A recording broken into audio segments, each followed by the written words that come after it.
Itu sekalipun telah wafat.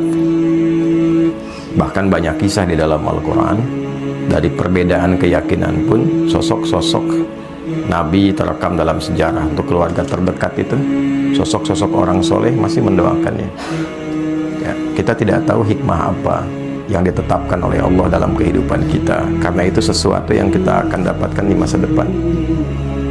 Boleh jadi ujian terbesarnya adalah konsistensi kita sebagai seorang anak untuk berbakti dengan cara yang berbeda. Sepanjang orang masih hidup, jangankan ayah kita, paman kita yang tidak ada hubungan dengan kita pun, dia masih punya peluang untuk jadi orang baik sebelum nyawanya sampai di tenggorokan. Betapapun sikapnya kepada kita. Anda kenal Fir'aun? Bilang kenal, saya pulang. Fir'aun itu Fir'aunnya, catat kalimat ini. Fir'aun itu Fir'aunnya tetap diberikan haknya oleh Allah sebelum nyawanya sampai di kerongkongan untuk mendapatkan hidayah berubah jadi orang baik. Cuma Fir'aunnya saja yang enggan. Fir'aun itu hobi bunuh orang, yudzabbihuna abna'akum, dan caranya mengeksekusinya dari bayi itu sudah dibawa oleh algojonya, dibanting, digorok berkali-kali sampai wafat di depan ibu yang baru melahirkannya. Memperbudak mengaku Tuhan, ana rabbukumul a'la. Dengan semua perbuatan itu, ia tetap mendapatkan haknya supaya mendapatkan cahaya hidayah hingga nyawanya sampai di kerongkongan. Ada doa yang disampaikan Nabi Musa untuk menghadap kepadanya, dikirimkan Harun untuk menemaninya, diberikan tanda-tanda kebaikan sampai ke ujungnya. Saya tanya, apakah ayah pernah bersikap seperti Firaun? Mengaku Tuhan? Tidak. Pernah bunuh orang? Ayah Anda tidak mengerjakan apa yang Firaun lakukan. Maka sepanjang ia tetap sebagai ayah Anda, minimal kita doakan. Itu hal terbaik yang mungkin, itulah yang bisa memberikan pengabulan doa dan jalan keluar dari apa yang kita rasakan selama ini. Untuk berdamai dengan nafsu kita, setidaknya melatih dengan doa terhadap hal-hal, sosok-sosok yang mungkin selama ini tidak ideal bagi kita. Nah, itulah kehebatan dari Islam. Ketika mampu mengolah nafsu untuk bahkan mendoakan kepada orang yang menyakiti kita. Hadisnya jelas, doakan bahkan orang yang mendolimimu, yang nggak kenal aja mendolimi. Nabi mengajak kita minimal mendoakannya. Umar itu kan masuk Islam ya karena doa Nabi kan. Umar itu kerasnya luar biasa, dan cita-cita terbesarnya saat itu sebelum masuk Islam membunuh Nabi. Tangannya sudah terhunus pedang mencari Nabi, tapi dengan doa Nabi lembut hatinya, dan ternyata masuk Islam dan pembela luar biasa. Sepanjang Anda masih hidup, ayah Anda hidup ataupun telah wafat, ya masih punya kita satu kewajiban minimal dengan doa. Kalau Anda bisa menaklukkan keadaan diri kita itu, nanti penaklukan terhadap nafsu yang paling tinggi itu akan berpengaruh kepada nafsu yang lainnya, untuk bisa mengendalikan hal terakhir yang mungkin tadi Anda katakan. Itu satu terkait dengan ayah. Yang kedua terkait dengan ibu. Kemuliaannya bahkan 3 kali disebutkan dalam hadis, menjadi pembuka dalam ayat yang ibu disebutkan, ayah tak disebutkan. Wassainal insana biwalidayhi hamalathu ummu. Abunya nggak disebutkan.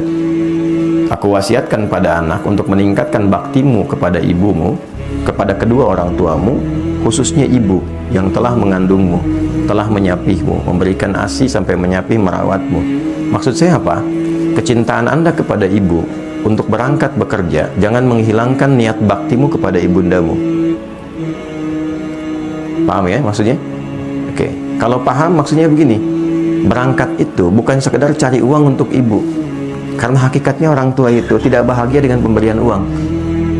Mereka nggak menuntut pemberian uang. Kalau Anda sudah menikah ataupun berjalan sekarang ini, demi Allah saya katakan, ibu itu, ayah itu pada fitrah tertingginya, bahagianya itu ketika melihat kita senang, bukan melihat banyak uang. Dengar aja kamu sehat, telepon, sehat mah, senang, itu bahagia dan luar biasa. Gitu. Dan tidak menuntut balas untuk diberikan imbalan dunia. Dan lebih berbahagia ketika engkau mampu mengatakan kalimat yang baik, berbakti yang baik, mengenal engkau jadi orang baik, membawa nilai-nilai kebaikan. Maksudnya apa? Ketika berangkat ke sini Anda lakukan karena ibu, bukan hanya mencari uang materi yang Anda bisa lihat dengan kebahagiaan materi, tapi jaga amanat-amanat ibu yang baik di situ. Jadi anak yang baik, jaga amanatnya, jaga perilakunya, dan niatkan kepada Allah untuk membahagiakan ibu. Itulah yang saya lakukan sejak saya belajar. Mencari cahaya untuk kesendirian ayah di alam kuburnya, mencari kebaikan yang bisa membahagiakan ibu selama hidupnya, dan itu yang diberikan oleh Allah pada kami saat ini. Jadi kalau Anda lihat saya seperti sekarang, Itu karena cinta saya kepada ibu, sayang saya kepada ayah.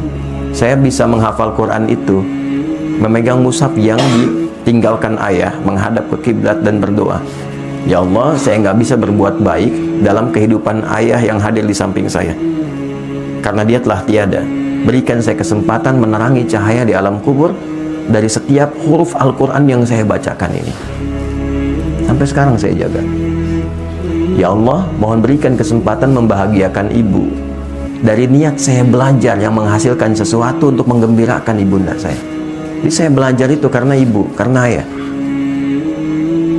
Tapi cara kita belajar karena ibu, maka kita menjaga sikap. Maka ketika lahir dorongan untuk hasrat yang tidak bagus itu, klaster ketiga, maka coba gambarkan, kalau ibu saya tahu saya begini, kira-kira saya nyaman atau tidak? Ibu senang atau tidak? Maka berdamailah dengan klaster pertama. Itu akan membantu Anda untuk mengendalikan pada masalah yang ketiga. Bawalah amanat ibu pada bagian kedua, maka itu menjaga Anda cara bekerja dengan cara yang baik dan bisa mengondisikan hasrat Anda dengan cara yang baik. Dan yang ketiga, sebelum sampai kepada bab nikah, sebetulnya ada bab siam, ada bab puasa.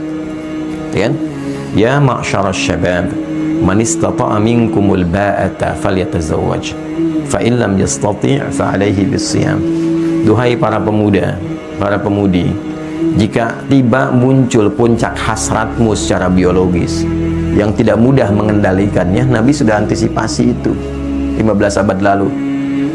Maka berusahalah untuk menikah. Kalaupun belum ada kemampuan untuk itu, bukan hanya kemampuan material, ya, kemampuan emosional, kemampuan memanage waktu dan seterusnya, maka fa'alaihi bisyam, paksakan dirimu untuk melatih puasa. Puasa, ya, puasa itu paling efektif. Puasa itu meningkatkan taat, mencegah maksiat. Ketika Anda melakukan tindakan itu untuk memuaskan hasrat, tapi ketika sedang puasa itu Anda tahan, minimal takut batal puasanya. Nah, terus melatih itu sampai kemudian ada pengendalian yang terbiasa walaupun tanpa puasa. Lakukan itu di awal dulu demikian. Puasa, puasa, puasa, sebulan penuh puasa untuk Ramadan kan. Nah, waktu Ramadan kan tidak dikerjakan. Kenapa? Saat puasa kan. Nah, maka bawa itu dalam kondisi sekarang ini, walaupun tidak Ramadan, Senin dulu, Kamis dulu latihan, dengan 2 tadi tambahkan. 1, klaster pertama berdamai dengan masalah awal Anda. Yang terakhir, bawa niat-niat yang baik untuk ibu Anda. Kemudian berlatih puasa sampai punya kematangan itu, sampai menemukan jodoh yang terbaik.